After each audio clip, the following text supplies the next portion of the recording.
नमस्कार दोस्तों, कैसे आप सभी। उम्मीद करते हैं कि अच्छे होइएगा। एक बार फिर से क्वेश्चन डिस्कशन के अगले वीडियो में आपका स्वागत है। तो चलिए, आज हम लोग फिर से केमिस्ट्री में जहाँ तक डिस्कशन किए थे उससे आगे हम लोग इस वीडियो में डिस्कशन करेंगे। अगर आप लोग पिछला वीडियो नहीं देखे तो जाके देखिए, पार्ट वाइज करके डाला हुआ है। अगर आपको अच्छा लगता है तो लाइक शेयर सब्सक्राइब कर दीजिएगा। ऐसे ही हम आपके लिए अच्छे अच्छे वीडियो लाते रहेंगे। तो चलिए शुरू हो जाइए। अगला क्वेश्चन है कि निम्नलिखित में कौन सा कारक वाष्पीकरण की दर को कम करता है। पहला ऑप्शन है तापमान में वृद्धि, बी ऑप्शन है नमी, और सी ऑप्शन है सतह के क्षेत्र में वृद्धि, और डी ऑप्शन है हवा की गति में वृद्धि। तो देखिए, वाष्पीकरण की बात करें, वाष्पीकरण वाष्पीकरण यानी इवेपोरेशन, इवेपोरेशन वाष्पीकरण की बात करें तो द्रव से गैस में बदलने की प्रक्रिया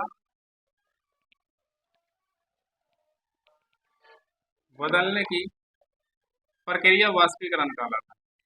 यानी द्रव से गैस में बदलने की प्रक्रिया वाष्पीकरण कहलाता है। अब कह रहा था कि निम्नलिखित में कौन सा कारक वाष्पीकरण की दर को कम करता है। पहला ऑप्शन है तापमान में वृद्धि, तापमान में वृद्धि, और बी ऑप्शन है नमी, और सी ऑप्शन है सतह क्षेत्र में वृद्धि, सतह क्षेत्र में वृद्धि,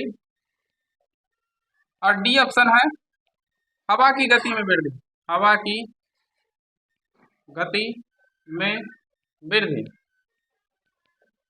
अब देखिए, कह रहा था कि कौन सा कारक वाष्पीकरण की दर को कम करता है। अब देखिए, पहला ऑप्शन है तापमान में वृद्धि। तो तापमान में वृद्धि कीजिएगा तो जैसे तापमान में वृद्धि कीजिएगा तो वाष्पीकरण की दर क्या होगा, बढ़ जाएगा। द्रव से गैस में बदलने की प्रक्रिया वाष्पीकरण कहलाता है। और मान लीजिए कोई द्रव है और इसमें आप टेम्परेचर को बढ़ा रहे हैं, तो जैसे टेम्परेचर को बढ़ाइएगा, तापमान को वृद्धि कीजिएगा तो वाष्पीकरण की दर क्या होगा, बढ़ेगा, जल्दी जल्दी वाष्पीकरण होगा। इसका मतलब ये नहीं होगा। अब देखिए, बी ऑप्शन है नमी। नमी की बात करें तो हवा में उपस्थित पानी के वाष्प को नमी कहते हैं। अगर हवा में नमी की मात्रा ज्यादा होगा तो वाष्पीकरण का दर कम होगा, और अगर हवा में नमी का मात्रा कम होगा तो वाष्पीकरण का दर ज्यादा होगा। यही कारण होता है कि जब आप ठंडी के दिनों में कपड़ा सुखाते हैं तो कपड़ा देरी से सूखता काहे कि ठंडी के दिनों में हवा में नमी ज्यादा रहता है, और नमी ज्यादा होगा तो वाष्पीकरण कम होगा, जिसके कारण कपड़ा लेट से सूखता है। और गर्मी के दिनों में हवा में नमी कम रहता है, जिसके कारण वाष्पीकरण तेजी से होता है और कपड़ा जल्दी सूख जाता है। इसका मतलब अगर नमी ज्यादा होगा तो वाष्पीकरण का दर क्या होगा, कम, और नमी कम होगा तो वाष्पीकरण का दर तेज। तो कह रहा था कि निम्नलिखित में कौन सा कारक वाष्पीकरण की दर को कम करता है, कौन सा कम करता है, नमी। तो इसका आंसर क्या होगा, ऑप्शन बी। अब देखिए, सी ऑप्शन की बात करें, सी है सतह के क्षेत्र में वृद्धि। अगर सतह के क्षेत्र में वृद्धि कर दीजिएगा तो वाष्पीकरण का दर बढ़ जाएगा। जैसे मान लीजिए ये कोई थाली है, ये कोई थाली है, और दूसरा मान लीजिए ये कोई मग है। अब इसमें भी पानी भरा हुआ है और इसमें भी पानी भरा हुआ है। अब दोनों को गर्म कीजिए। अब दोनों को जब गर्म कीजिएगा तो इसमें वाष्पीकरण तेजी से होगा और इसमें वाष्पीकरण कम धीमा होगा। काहे कि सतह के क्षेत्र में वृद्धि कीजिएगा तो इसमें वाष्पीकरण ज्यादा होगा और इसमें वाष्पीकरण कम होगा। तो इसका मतलब ये भी नहीं होगा। और डी ऑप्शन है हवा की गति में वृद्धि। तो हवा की गति में वृद्धि कीजिएगा तो और वाष्पीकरण का दर तेज हो जाएगा। और हमसे पूछ रहा था कब कम होगा, तो आंसर क्या होगा, ऑप्शन बी, नमी। अगला क्वेश्चन है कि डैश एक सतहीय घटना है। पहला ऑप्शन है श्वेत, बी ऑप्शन है क्वथन, और सी ऑप्शन है वाष्पीकरण, और डी ऑप्शन है उत्साहन। तो देखिए, कह रहा है कि कौन सा सतहीय घटना है। तो जब वाष्पीकरण होता है तो ये सतह से होता है।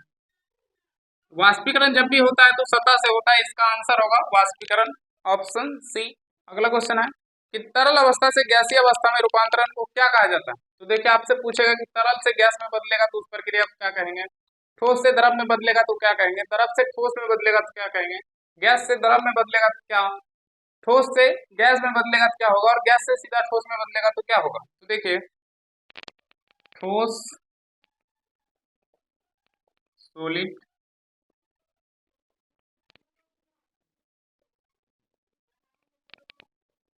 द्रव, लिक्विड और गैस। ठीक है, ठोस से द्रव में बदलेगा, ठोस से द्रव में बदलेगा तो उस प्रक्रिया को गलन, इंग्लिश में मेल्टिंग। और द्रव से गैस में बदलेगा, तो द्रव से गैस में बदलेगा तो उस प्रक्रिया को वाष्पीकरण, इवेपोरेशन, वाष्पीकरण, इवेपोरेशन। और गैस से द्रव में बदलेगा, गैस से द्रव में बदलेगा तो उस प्रक्रिया को संघनन, संघनन, कंडेंसेशन। और द्रव से ठोस में बदलेगा तो उस प्रक्रिया को हिमीकरण, फ्रीजिंग, फ्रीजिंग।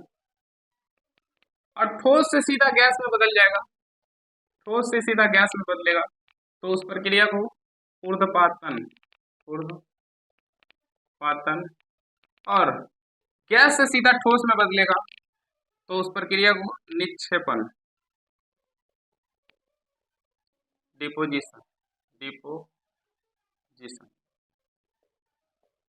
अब देखिए कि ठोस से द्रव में बदलेगा तो उस प्रक्रिया को गलन यानी मेल्टिंग, और द्रव से गैस में बदलेगा तो उस प्रक्रिया को वाष्पीकरण, इवेपोरेशन, और गैस से द्रव में बदलेगा तो उस प्रक्रिया को संघनन, कंडेंसेशन, और द्रव से ठोस में बदलेगा तो उस प्रक्रिया को हिमीकरण यानी फ्रीजिंग, और ठोस से सीधा गैस में बदलेगा तो उस प्रक्रिया को ऊर्ध्वपातन, और गैस से सीधा ठोस में बदलेगा तो उस प्रक्रिया को निक्षेपण।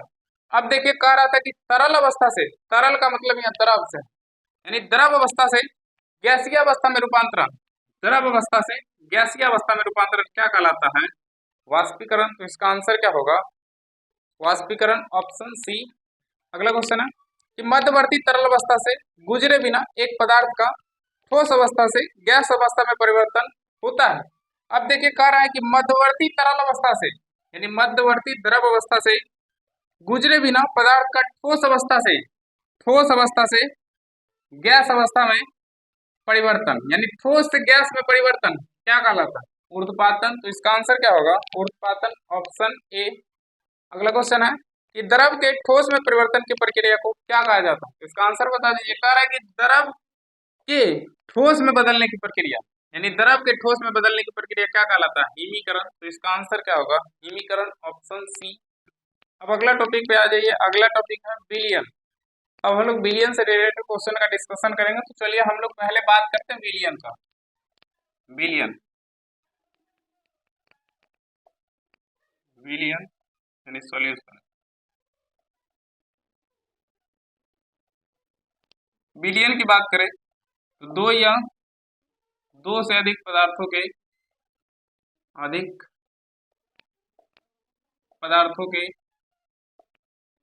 समांगी मिश्रण को विलयन कहते हैं। यानी दो या दो से अधिक पदार्थों के समांगी मिश्रण को विलयन कहते हैं। विलयन में एक पदार्थ की मात्रा ज्यादा होता है और एक पदार्थ की मात्रा कम होता है। जैसे चीनी प्लस पानी, तो चीनी प्लस पानी मिलाते हैं तो बनता क्या है? शरबत। यानी हम आपको बताएं कि विलयन में एक पदार्थ की मात्रा ज्यादा और एक पदार्थ की मात्रा कम होता है। देखिए जैसे शरबत बना है तो शरबत में चीनी कम होगा और पानी क्या होगा? ज्यादा होगा। तो जिसकी मात्रा कम होगा उसे विलय यानी सॉल्यूट, और जिसकी मात्रा ज्यादा होगा उसे विलायक, सॉल्वेंट। और दोनों को आपस में मिला दीजिएगा तो शरबत बन जाएगा। शरबत क्या है? विलयन, सॉल्यूशन। यानी दो या दो से अधिक पदार्थों के समांगी मिश्रण को विलयन कहते हैं। विलयन में एक पदार्थ की मात्रा ज्यादा और एक पदार्थ की मात्रा कम होता है। जिसकी मात्रा ज्यादा होता है तो उसे विलायक, पानी ज्यादा होता है विलायक, और चीनी कम होता है विलय, और दोनों को मिला दीजिएगा तो बन जाएगा क्या? विलयन। यानी विलय प्लस विलायक क्या होगा? विलयन। अब देखिए क्वेश्चन पे आ जाइए। क्वेश्चन है कि हाइड्रोक्साइड आयन की उच्च सांद्रता वाले विलयन के संबंध में निम्न में कौन सा कथन सत्य है? पहला ऑप्शन है विलयन उच्च पीएच मान वाला क्षारीय विलयन। तो देखिए कह रहा है क्वेश्चन हाइड्रोक्साइड आयन की उच्च सांद्रता, यानी हाइड्रोक्साइड आयन OH आयन की उच्च सांद्रता, OH आयन होगा तो ये क्षार होगा और H प्लस होगा तो अम्ल होगा। यानी OH माइनस होगा तो क्षार होगा और H प्लस होगा तो अम्ल होगा। अब देखिए कह रहा था कि हाइड्रोक्साइड आयन की उच्च सांद्रता वाले विलयन के संबंध में कौन सा कथन सत्य है? पहला ऑप्शन है विलयन उच्च पीएच मान वाला क्षारीय विलयन होगा, तो क्षारीय विलयन होगा। अब देखिए बी ऑप्शन है विलयन निम्न पीएच मान का क्षारीय विलयन होगा। अब देखिए एक कह रहा है उच्च और एक कह रहा है निम्न। अब सी ऑप्शन है विलयन उच्च पीएच मान वाला अम्लीय विलयन होगा। अम्लीय नहीं होगा, क्वेश्चन में OH माइनस की बात कर रहा है, इसका मतलब अम्लीय वाला होगा नहीं, ऑप्शन सी नहीं होगा। और डी ऑप्शन है विलयन निम्न पीएच मान का अम्लीय विलयन है। फिर देखिए ऑप्शन सी और डी में अम्ल की बात कर रहा है, अम्ल वाला तो होगा नहीं, होगा क्षार वाला। अब देखिए क्वेश्चन कह रहा था कि हाइड्रोक्साइड आयन की उच्च सांद्रता वाले विलयन के संबंध में निम्न में कौन सा कथन सत्य है? उच्च सांद्रता की बात कर रहा है, तो देखिए पहला ऑप्शन है विलयन उच्च पीएच मान वाला क्षारीय विलयन होगा। उच्च सांद्रता की बात कर रहा है तो विलयन जो होगा उच्च पीएच मान वाला क्षारीय विलयन होगा। तो इसका आंसर क्या होगा? Option A. अगला क्वेश्चन है कि CuCl2 विलयन का रंग डैश होता है। तो देखिए CuCl2 की बात करें, CuCl2 तो इसके विलयन का रंग होता है नीला हरा, यानी CuCl2 विलयन का रंग होता है नीला हरा। देखिए किस ऑप्शन में है, पहला ऑप्शन है नीला लाल, ये नहीं होगा। बी ऑप्शन है नीला और हरा, इसका आंसर क्या होगा? नीला हरा, ऑप्शन बी। अगला क्वेश्चन है कि ब्राउनी गति की खोज किसने की थी? तो देखिए ब्राउनी गति की बात करें, ब्राउनी गति की बात करें, कोलाइड का जो कण होता है यानी कोलाइडी कण, कोलाइडी विलयन का जो कण होता है, कोलाइडी विलयन का जो कण होता है उसमें यादृच्छिक रूप से रेंडमली उसका कण इधर उधर गति करते रहता है, जिसे ब्राउनी गति कहता है। अब देखिए कह रहा था कि ब्राउनी गति की खोज किसने की? तो ब्राउनी गति की खोज रॉबर्ट ब्राउन ने किया था। ब्राउनी गति की खोज रॉबर्ट ब्राउन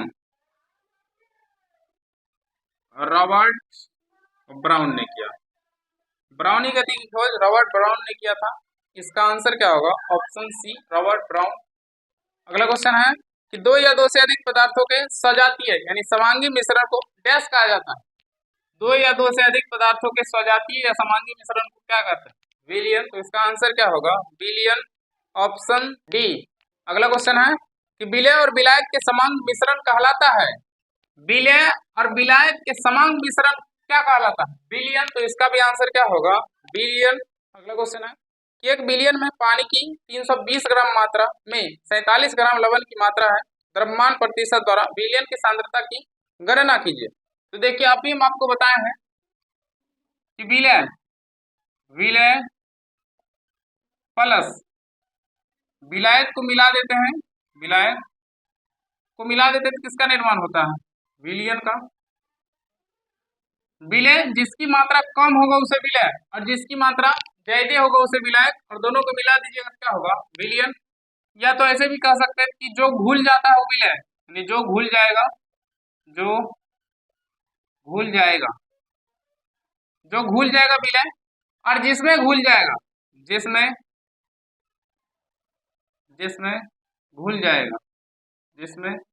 घुल जाएगा वो विलायक, यानी जो घुल जाएगा विलय और जिसमें घुल जाएगा विलायक, और दोनों को मिला दीजिएगा तो विलयन। जैसे पानी और चीनी की बात करें तो चीनी क्या होता है? घुल जाता है। चीनी घुल जाता है, चीनी क्या होगा? विलय। किसमें घुल जाता है? पानी में, तो पानी क्या होगा? विलायक, और दोनों को मिला दीजिएगा तो क्या होगा? शरबत, और ये शरबत क्या है? विलयन। अब देखिए कह रहा था कि द्रव्यमान प्रतिशत द्वारा विलयन की सांद्रता की गणना कीजिए। तो द्रव्यमान प्रतिशत द्वारा विलयन की सांद्रता तब बराबर होता है विलय बट्टे विलयन अगुना 100। अब देखिए इस फॉर्मूला को दूसरे तरीका से लिख सकते हैं, विलय की जगह विलय बट्टा विलयन की जगह देखिए विलयन को विलय प्लस विलायक लिख सकते हैं, तो विलयन को विलय प्लस विलायक अगुना 100। अब देखिए जब भी आपको इस प्रकार से क्वेश्चन दे कि द्रव्यमान प्रतिशत द्वारा विलयन की सांद्रता ज्ञात कीजिए, तो विलय को ऊपर रखिएगा और विलियन को नीचे गुना 100 कर दीजिएगा, आंसर आ जाएगा। अब देखिए कह रहा है कि 1 बिलियन में पानी की 320 ग्राम मात्रा, पानी की 320 ग्राम मात्रा, तो पानी क्या है? विलायक। विलायक दिया हुआ 320 ग्राम और कह रहा है कि 47 ग्राम लवण की मात्रा है, यानी 320 ग्राम पानी में 47 ग्राम लवण की मात्रा है, यानी विलय कितना है? 47। तो विलय को ऊपर रख दीजिए और विलियन को नीचे। विलायक दिया हुआ 320 प्लस विलय कितना है? 47। अब देखिए विलय प्लस विलायक क्या? विलियन, यानी विलय बट्टे विलियन और गुना कितना करना है? 100 से। अब इसको सॉल्व कीजिए। 47 बट्टा 7, 4 2 6 और कितना होगा? 3 अगुना 100।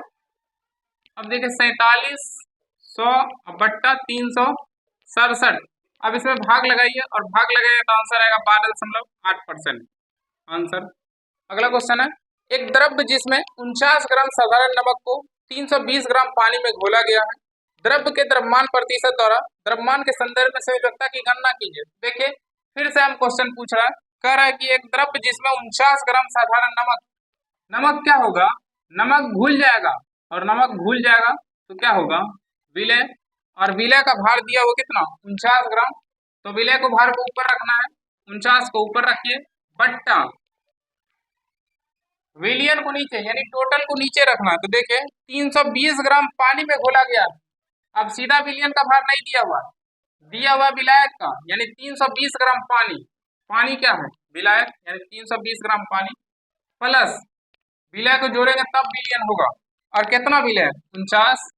और प्रतिशत निकालना है, कितना से गुना करना? 100। अब इसको गुना भाग कर दीजिए, आंसर आ जाएगा। तो देखिए 49 बट्टा अब 9 4 2 6 और 3 अगुना 100। अब 49 ऊपर कितना होगा? 2 शून्य बट्टा 369। अब इसमें भाग लगाइए तो आंसर आएगा 13.28% आंसर। अगला क्वेश्चन है कि 1 बिलियन में 320 ग्राम जल में 31 ग्राम नमक है, द्रव्यमान प्रतिशत संबंध के अनुसार द्रव्यमान के संदर्भ में विलियन की सांद्रता ज्ञात कीजिए। तो देखिए फिर से हम क्वेश्चन है, तो इस क्वेश्चन को बनाने के लिए क्या करना है? विलय बटे विलियन होना 100। अब देखिए कह रहा है कि 1 बिलियन में 320 ग्राम जल, तो जल क्या है? विलायक, यानी विलायक का मान दिया हुआ 320। उसके बाद कह रहा है 31 ग्राम नमक, तो नमक घुल जाएगा तो नमक क्या होगा? विलय। विलय का मान दिया हुआ कितना? 31 ग्राम। तो 31 को ऊपर रखिए और टोटल को नीचे रखना। पानी दिया हुआ 320 और विलय दिया हुआ कितना? 31। और परसेंटेज निकालना है, कितना से गुना करना है? 100 से। अब इसको सॉल्व कर दीजिए, ऊपर होगा 3100 बट्टा 320 और 31 को जोड़िएगा तो 351। अब इसमें भाग लगाइए और भाग लगाइए तो आंसर आएगा 8.83%। देखिए किस ऑप्शन में है? ऑप्शन ए में। अगला क्वेश्चन है, 150 ग्राम पानी में 50 ग्राम चीनी घोलकर बनाए गए विलियन में मास प्रतिशत के जरिए मास का सांद्रण ज्ञात कीजिए। देखिए फिर से हम क्वेश्चन पूछा, तो इसमें भी क्या करना है? विलय बटे विलियन गुना 100। देखिए 150 ग्राम पानी में 50 ग्राम चीनी घोला हुआ है, चीनी विलय है तो ऊपर विलय कितना दिया हुआ? 50। और 150 ग्राम पानी, पानी दिया हुआ कितना? 150 और विलय कितना है? 50। दोनों को जोड़ दीजिए, क्या हो जाएगा? विलियन अगुना 100 कर दीजिए। अब इसको सॉल्व कीजिए। 50 बट्टे 200 अगुना 100 काट दीजिए, 2 शून्य से 2 शून्य खत्म, इससे इसको काट दीजिए, कितना बार में कटेगा? 25%। देखिए किस ऑप्शन में है? Option C. अगला क्वेश्चन है कि 1 बिलियन में पानी की 320 ग्राम मात्रा। देखिए ये भी क्वेश्चन सेम है। 1 बिलियन में पानी की 320 ग्राम मात्रा में, यानी पानी की 320 ग्राम मात्रा, विलायक कितना दिया हुआ है? 320। उसके बाद कह रहे हैं कि सामान्य नमक की मात्रा, नमक घुला हुआ है, यानी नमक जो है क्या? विलय है, और विलय कितना है? 32 ग्राम। अब विलायक का मान दिया हुआ है और विलय दिया हुआ है, तो नीचे हमको क्या चाहिए? विलय और विलायक। विलय कितना? 32 और परसेंटेज निकालना है कितना? 100 से। अब इसको सॉल्व कर दीजिए। 32 बट्टा 320 में 32 को जोड़ दीजिए, कितना होगा? 352। परसेंटेज में कितना? 100 से गुना कर दीजिए। अब इसको गुना भाग कीजिए, आंसर आएगा 9.09%। देखिए किस ऑप्शन में है? ऑप्शन डी में। देखिए अगला क्वेश्चन भी सेम है, कह रहा है कि 1 बिलियन में पानी की 320 ग्राम मात्रा में 36 ग्राम लवण है, यानी 36 ग्राम लवण है। लवण है कितना? 36, विलय है 36 और विलायक पानी दिया हुआ 320, यानी विलायक 320 और इसमें क्या जोड़ देंगे? विलय जोड़ देंगे, क्या हो जाएगा? विलियन। तो जोड़ दीजिए, विलय कितना? 36 गुना 100, अब गुना भाग कीजिए, आंसर आ जाएगा 36/356 गुना 100। अब इसको गुना भाग कीजिए और गुना भाग कीजिएगा तो 10.11% आएगा आंसर। देखिए किस ऑप्शन में? ऑप्शन सी में। अगला क्वेश्चन है 1 बिलियन में पानी की 320 ग्राम मात्रा। देखिए ये भी क्वेश्चन सेम है, कह रहा है कि 1 बिलियन में पानी की 320 ग्राम मात्रा, यानी पानी दिया हुआ, विलायक कितना दिया हुआ? 320। उसके बाद कह रहा है कि सामान्य नमक 41 है, यानी विलय कितना? 41। अब देखिए विलय दिया हुआ था, विलायक दिया हुआ था और हमको द्रव्यमान प्रतिशत पूछ रहा है, तो नीचे क्या होना चाहिए? विलय प्लस विलायक, यानी बिलियन। तो विलायक दिया हुआ था 320, इसमें विलय जोड़ देंगे कितना? 41, तो क्या हो जाएगा? बिलियन। और प्रतिशत निकालना है कितना? 100 से। अब इसका आंसर आप कमेंट बॉक्स में कमेंट कर दीजिएगा। ये डिस्कशन आपको कैसा लगा है कमेंट करके जरूर बताइएगा। इस वीडियो में इतना ही, मिलते हैं बहुत जल्द नेक्स्ट वीडियो में, तब तक के लिए